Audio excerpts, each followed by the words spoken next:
All right. Seriously, let's get this. Okay. So, who here can tell me where this year's Summer Olympic Games are going to be held? In past years, it has been held in cities such as Barcelona, Moscow, Atlanta, and London. And for those of you who don't know yet, the 31st Summer Olympic Games are going to be held in the city of Rio de Janeiro, Brazil.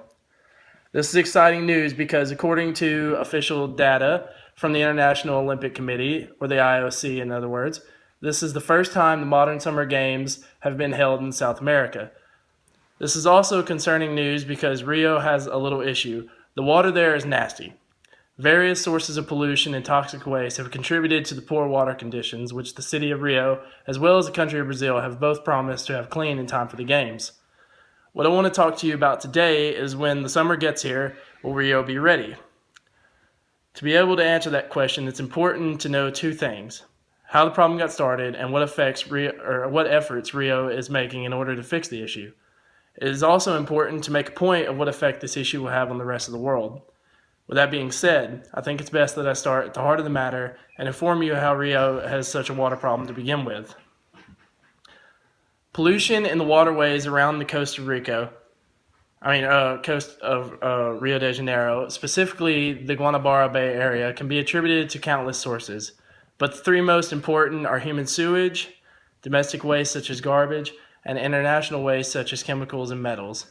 According to an article published in the journal Frontiers in Microbiology back in November 2015, it's expected that only half the houses in the area immediately in relation to the Bay Area are even connected to the city's sewage treatment center.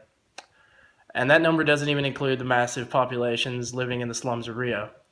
Just as the population creates sewage, they also create a garbage problem. These articles of pollution discharge huge quantities of organic matter, and when paired with the harmful pathogens of sewer runoff, make for terrible conditions. It doesn't stop there. The global economy has driven Brazil to be a major industrial center just like other cities. And as you could probably guess, they haven't quite figured out that one either.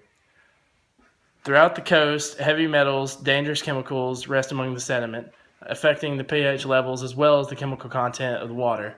With all these issues, one begins to wonder how Rio was even picked for the event.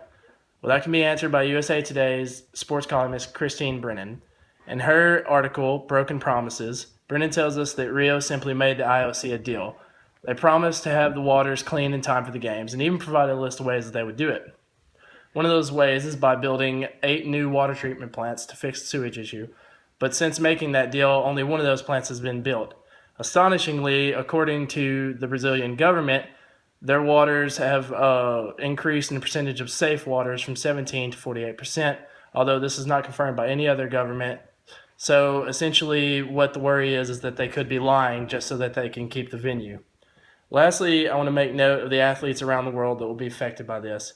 Referring back to the official data recorded by the IOC, over 10,000 athletes representing 200 countries will be present at the Summer Olympic Games, and a large portion of those athletes are swimmers, sailors, rowers, and other waterborne Olympians.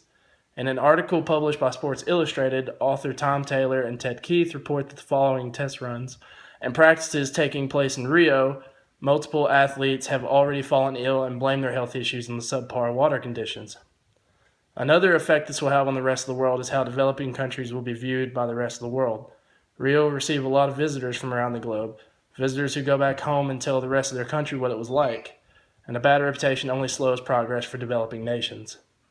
It is for this reason that it is also in the best interest of Rio itself to provide as good conditions as it can.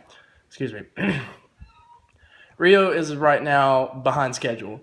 The Brazilian government is pressured to find a way to fix 3 main causes of the city water pollution. Whether they accomplish this task or not will directly affect the athletes' health and the way the world views Brazil.